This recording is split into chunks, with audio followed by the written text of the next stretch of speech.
Hello, it's good to be with you. And oh, yes, I've been away for quite a few days from doing proper live streaming and feeling a lot better today. Thank you for your prayers and support, and love every one of you out there. I'm just going to check whether we are streaming live, and so give me a second. Uh, just want to check.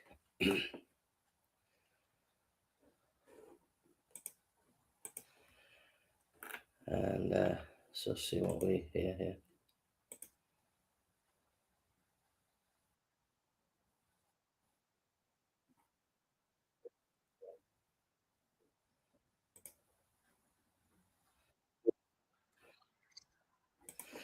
Yeah, so we are live. So I'm just gonna put. Give me a second. Just technical things. Love you all, and it's good to be with you all. Particular shout out to a chap called Eddie Cooney. They lost their pet dog, and it's not easy. Pets can be like a family, so you have been in our prayers, Eddie and Anne. And we're just spreading the live feed. The live feed is over 4 or 5 platforms. And yeah, so we have quite a packed day for you today. I'll be out and about doing evangelism in the coming days ahead. But for the next couple of days, I'm just going to be doing live streaming, and yeah. So watch the space. If you want to support the ministry that me and Dorcas do, you can go at the bottom of this video. There will be links to a variety of ways that you can support this ministry and to help us and to go forward. We are full time in the ministry, and we need your support and encouragement.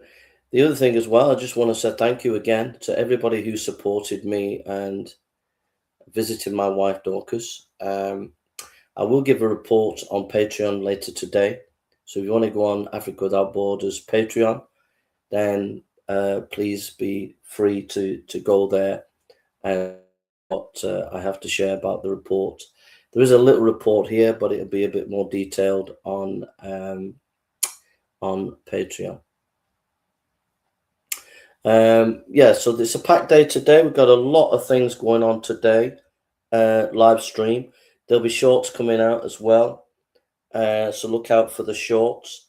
And don't forget, we have 3 websites: africawithoutborders.co.uk, I'm Charlie Kirk online.com, I think it is. And we have Trump News International .com, I think. So we have 3 websites and different ways you can support us. And yeah, so let's get on with this live stream. I will probably do a couple of these streams on Patreon if you want to go into more detail on this topic.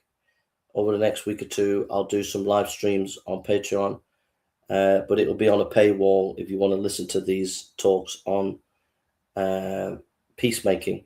Then you have to go on the paywall. So we're looking at a book. It's called The Peacemaker by Ken Sande, and that's the book that we're looking at. And you can get hold of the book on Amazon. So I'll just put information here.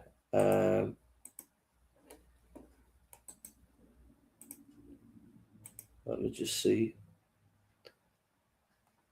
Yeah, so Yeah, so those are the three places where we are streaming on Grace and Glory podcast.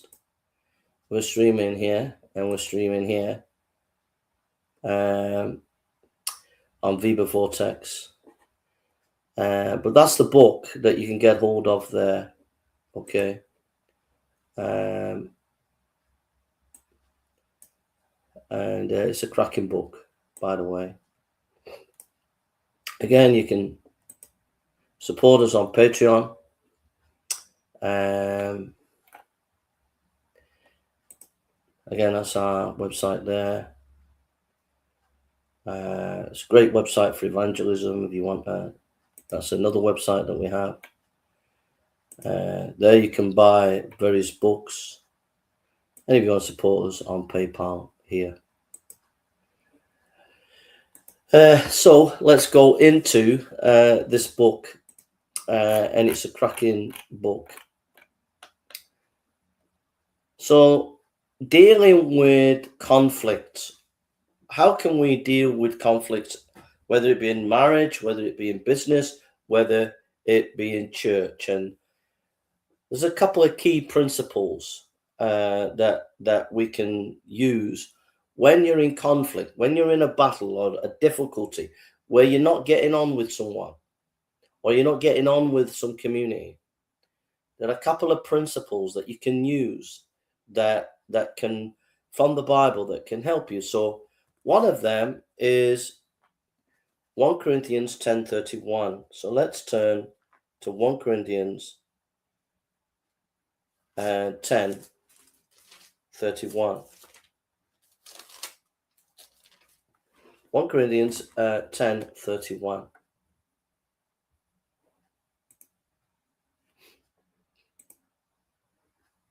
In 1 Corinthians 10:31, we read, "Whether therefore you eat or drink or whatever you do, do all to the glory of God." Whatever therefore you eat or drink or whatever you do all to the glory of God. Biblical peacemaking is motivated and guided by a desire to bring honor to God by revealing the reconciling love and power of Jesus Christ. As we draw on his grace and follow his example and put his teaching into practice, we can find freedom from the impulsive, self-centered decisions that make the conflict worse and bring praise to God by displaying the power of the gospel in our lives. Let's read that again.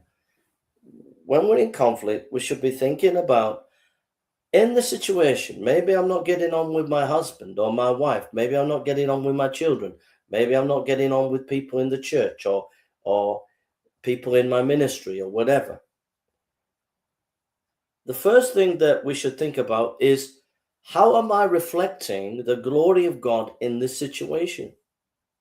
And so we read again in 1 Corinthians 10:31, "Whether therefore you eat or drink or whatever you do, do all to the glory of God." You see, in conflict, the first reaction that we have is to preserve ourselves, to protect ourselves, to defend ourselves. We don't want to get hurt, or we might feel hurt. And that shouldn't be our first port of call. Our first port of call should be, how will this bring glory to God? How can I bring glory to God? How can I reflect his glory in this situation? And I like this where it says biblical peacemaking is motivated and guided by a desire to bring honor to God by revealing the reconciling love and power of Jesus Christ. Now that's not easy. When you're in conflict and you're hurt or you're finding it difficult in a situation, the desire is to protect yourself. And some of it might be to do with pride. Some of it might be to do that maybe the things being said are correct, or maybe the things are being said are not correct. But we're hurt and we become defensive and we become all about ourselves. And we need to realize that we have to think of the glory of God. How am I reflecting the glory of God in the context of reconciliation and love? In other words, I need the Lord to help me to show his love and his reconciliation love and his grace. I need his help in displaying this so that it may glorify him in this situation. That's not easy. It's not easy if someone tramples on you. It's not easy if someone has emotionally abused you. It's not easy if people or someone has judged you in a wrong way. But we have to try, by the grace of God, to not react with our instinct of self-preservation and pride. We have to pray that my decision, my communication is not self-centered. It's not impulsive. Be very careful of impulsive reaction. That is where the enemy likes us to be, in that impulsive state. Do you know what I mean? Do you know what I mean by that impulsive reaction? Someone might say something and you fly off the handle. A group might judge you and you fly off the handle. And Satan knows where to press the button. He knows that particular issue is just the right button to press in order to inflame the situation where you're impulsive. So we have to try and avoid an impulsive, self-centered reaction, to pull back and to think about the glory of God. And in the thinking about the glory of God, how do I reflect the reconciling love of Jesus and his grace in the situation? That's not easy. It's easier said than done. We need God's help to do that. Okay? We need God's help to do that. So that's number one, thinking about the glory of God. Like I said, if you like this teaching, if you find this teaching helpful, in the next week or two, write it down in your diary. I will do some live streams on Patreon. If you want to pay for that, it'll be on a paywall. You can do for that. You know, I do hundreds of Bible teachings. It's all free. But, you know, sometimes a laborer is worthy of his hire. So some of these things are going to be on paywall from time to time. The second point is get the log out of your own eye. Get the log out of your own eye. Let's turn to Matthew 7:5. Matthew chapter 7.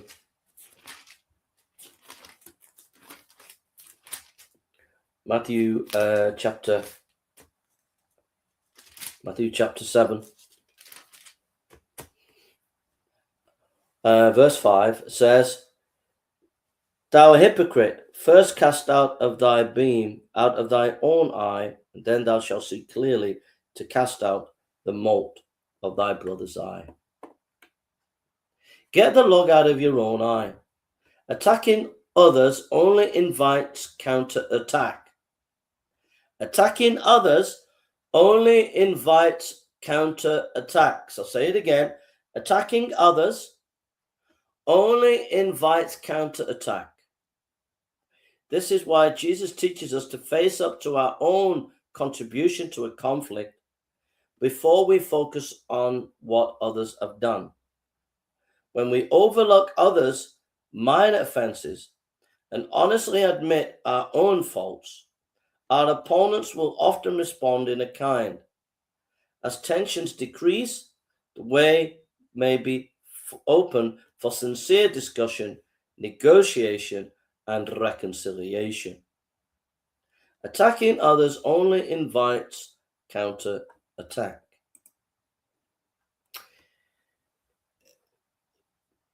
If you launch into, say in your marriage or in your ministry or in your church life or in your business, if you launch into a counterattack straight away, just flying off the handle and saying, you did this, you did that, you did that, you did this, is it going to make the situation better? No, it's going to make it worse, because what that does is it's like petrol being poured onto the fire.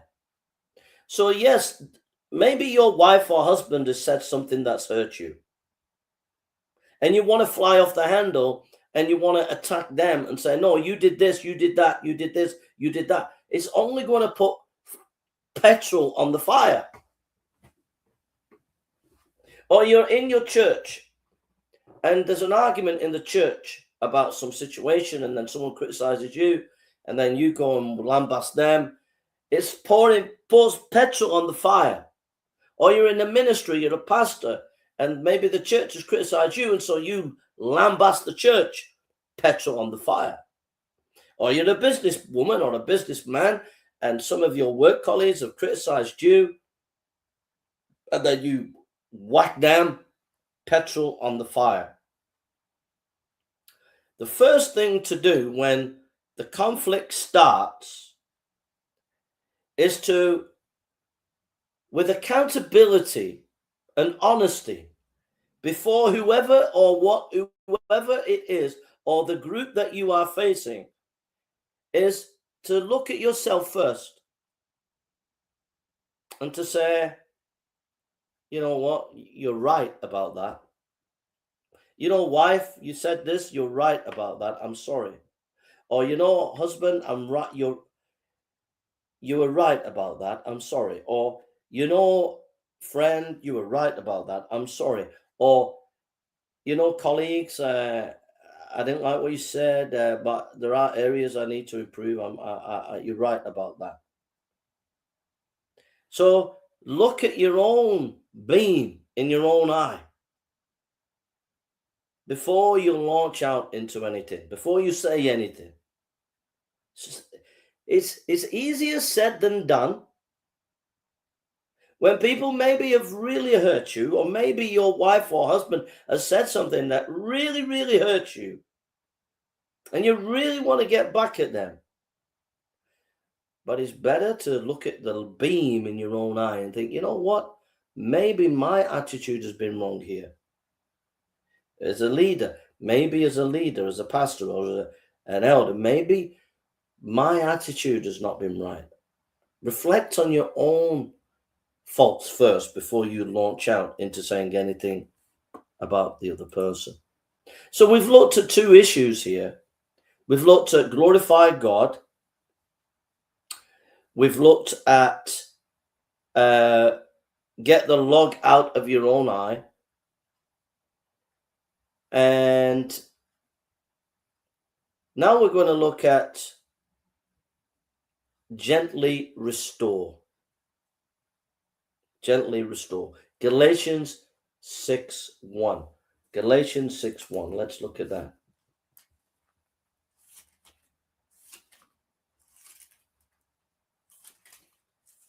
Galatians chapter 6, verse 1. Brethren, if a man be overtaken in a fault, ye which are spiritual, restore such as one in the spirit of meekness, considering thyself, lest thou also be tempted. So Galatians chapter 6, verse 1. Brethren, if a man be overtaken in a fault, ye which are spiritual, restore such as one in the spirit of meekness, considering thyself, lest thou also be tempted. I love this verse. I think it's a wonderful verse. Well, the Bible's wonderful, isn't it? But this is beautiful. I love it. Galatians chapter 6, verse 1. Brethren, if a man be overtaken in a fault, ye which are spiritual, restore such as one in the spirit of meekness, considering thyself, lest thou also be tempted. I love that verse. I'll drink my water.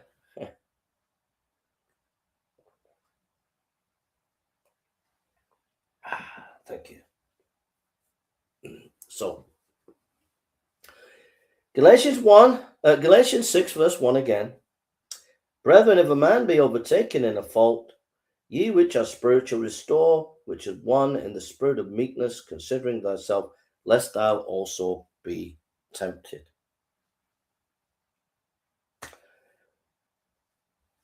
I think we have to remember that God is not in the business of the demolition business, but he's in the restoration business.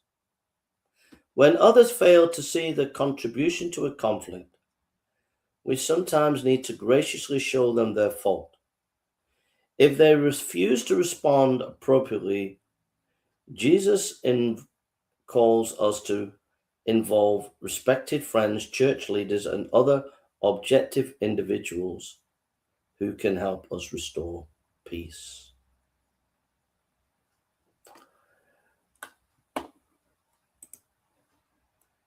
In a conflict situation, we have to be very, very careful.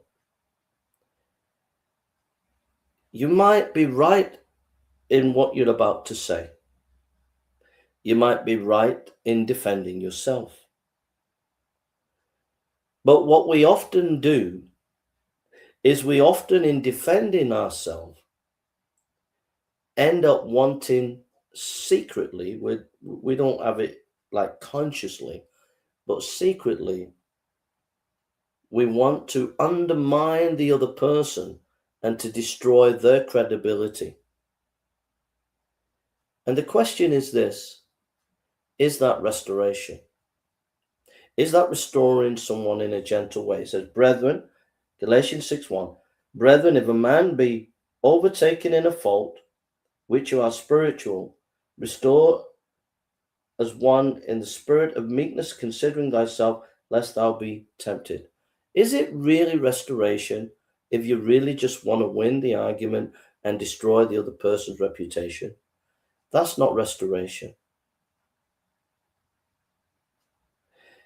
You've got to think of the person that you want the best for them and you want them to be restored, and so that you can have a fruitful friendship and fellowship with that person.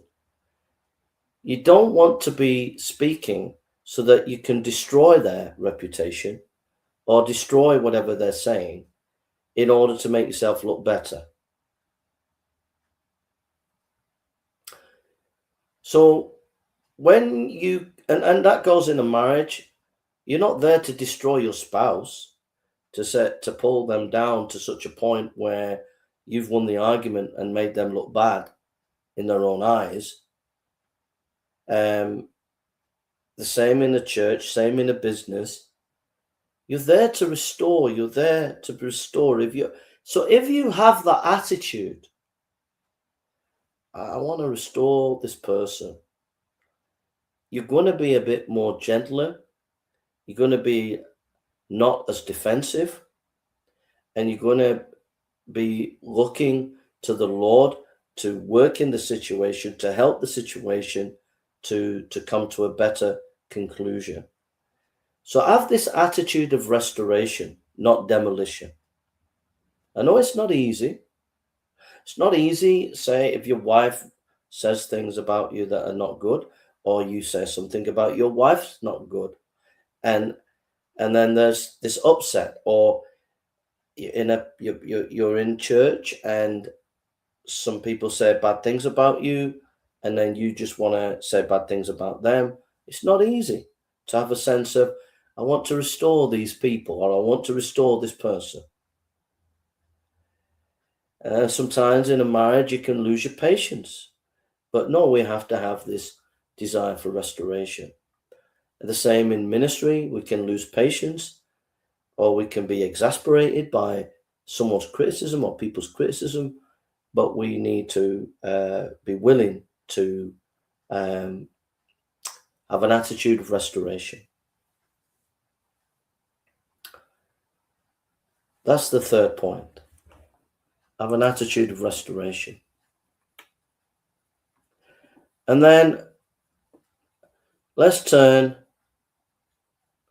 to Matthew chapter 5, verse 24. Matthew 5:24.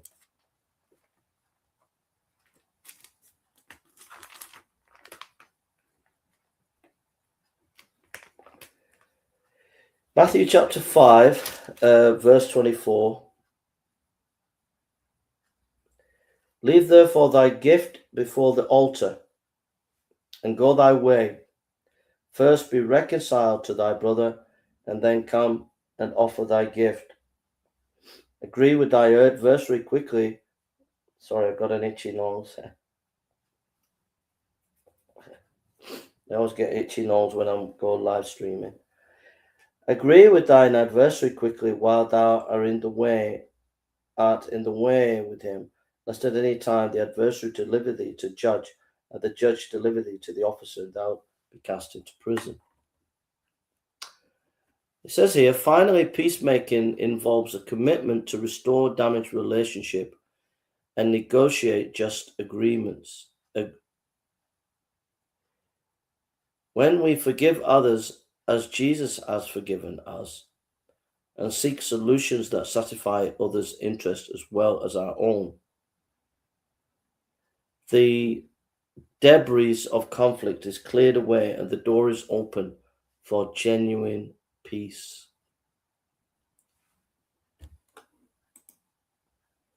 Wow, that's not easy, but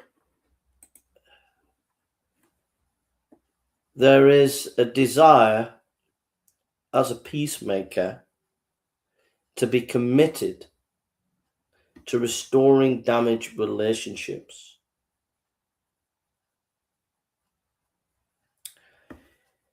To be committed to restoring damaged relationships.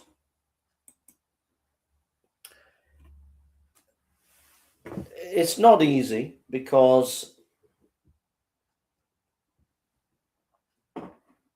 well, here's a question that I have for you. Can a relationship be restored if one of the partners or people involved does not want restoration or does not recognize the need for reconciliation? What do you think? And so I think it is best on your side to do your best. You can only do your best.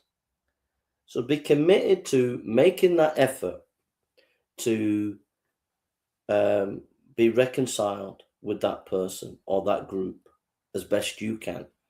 And then if they don't want it, then that's up to them, but you've done your best. So I think we're done. We've done about 20 odd minutes of this study. Like I said, excuse me, we'll go deeper into this study on Patreon over the next few weeks and months ahead. We'll do some studies, more studies on peacemaking. And if you want to listen to those talks, they will be on paywall as well, you know. Also, just to shout out as well, I just want to give a shout out here to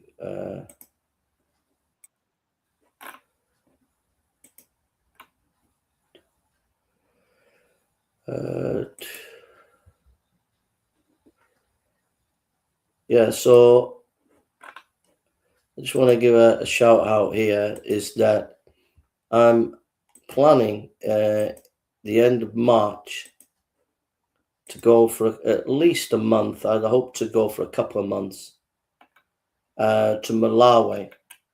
And underneath this video, there is an opportunity to donate to that fund.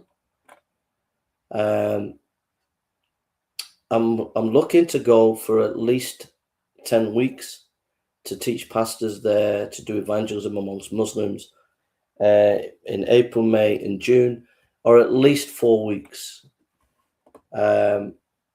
These people need a lot of help. with their food, Bibles, teaching materials, the travel costs to get there and to come back, the living arrangements. It's not a cheap thing, to go on these missions. I won't be living in luxury. I'll be living in a very, very simple, basic life. So, but if you want to support that mission work, there is a link underneath. Underneath the video, you'll be able to find the link to it, and it tells you a little bit there about the mission and stuff. So, yeah. So if you feel like you want to support missionary work, we've been doing mission work in Africa for 8 years. All your resources that you give, it gets to the people. So there's a link underneath there for that as well. So I'm going to close in prayer and ask the Lord's blessing upon what we shared today. And I want to thank everybody for coming and listening to this video. Dear Lord, I thank you for your grace. I thank you for your love. I thank you for your blessings. I give you the praise and the glory. And I just pray, Lord, that you bless this video. Pray it will help people and encourage people. I ask this, Lord, in your name and for your glory. Amen. Amen. God bless you and take care. We're going to have a break for 5 minutes, and then we're going to be streaming on Roman Catholicism and looking at that issue. So God bless you all, and love to everybody out there.